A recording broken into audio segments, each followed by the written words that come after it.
नमस्कार मित्रांनो, या व्हिडिओमध्ये आपण बघूया काय जड आहे आणि काय हलके आहे। तर आपण एक खेळ खेळणार आहोत आणि या व्हिडिओमध्ये बघणार आहोत की कुठल्या वस्तू जड वाटतायत आणि कुठल्या वस्तू हलक्या वाटतायत। चला बघूया।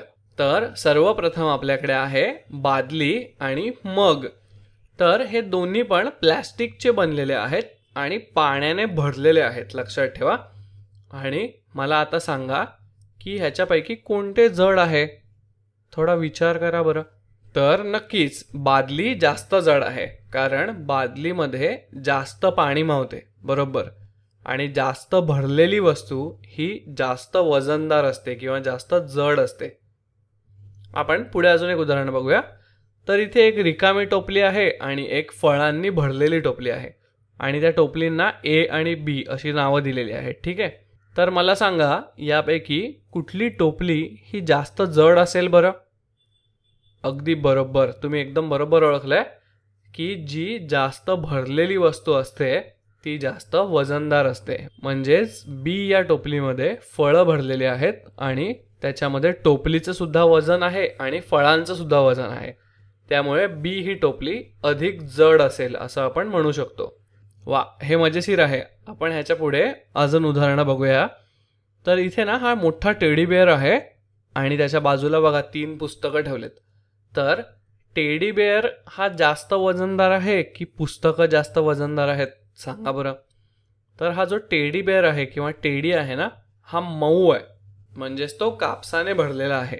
आणि ही जी पुस्तकं तुम्हाला दिसत आहेत ही पुस्तकं जाड पानांनी भरलेली पुस्तकं आहेत, त्याच्यामुळे आकाराने लहान असणाऱ्या गोष्टी देखील जड असू शकतात, हे तुम्ही लक्षात ठेवलं पाहिजे। कारण बघा इथे टेडीचा आकार केवढा मोठा आहे पण तो आकाराने हलका आहे। आणि पुस्तकं किती आहेत? पुस्तकं 3 आहेत पण ती आकाराने जड आहेत, त्याच्यामुळे इथे जिंकलं कोण? तर ही पुस्तकं जिंकलेली आहेत की पुस्तकं जास्त जड आहेत। चला पुढचं अजून एक उदाहरण बघूया। इथे हे जे पेन्सिलचं पाऊच ठेवलेलं आहे ते जड असेल की हा फुगा जास्त जड असेल? थोडा विचार करा। तुम्ही एकदम बरोबर विचार करताय। पेन्सिलचं जे पाऊच आहे ते जास्त जड असेल, बरोबर। कारण आपण काय विचार केलेला आहे की त्याच्या आतमध्ये काय भरलेलं आहे आणि ते कशाने बनलेलं आहे। म्हणजेच काय, तर या पेन्सिलच्या पाऊचच्या आतमध्ये पेन्सिली भरलेल्या असतील आणि त्या पेन्सिल कशाने बनलेल्या असतात? त्या लाकडाने बनलेल्या असतात, त्याच्यामुळे या पाऊचचं वजन हे नक्कीच जास्त असेल।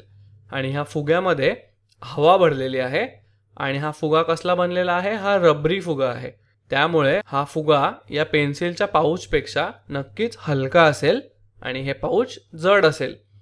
तर आता तुम्ही सुद्धा स्वतः प्रयत्न करून बघा आणि अंदाज लावून बघा की नक्की कुठली वस्तू जड आहे आणि कुठली वस्तू हलकी आहे।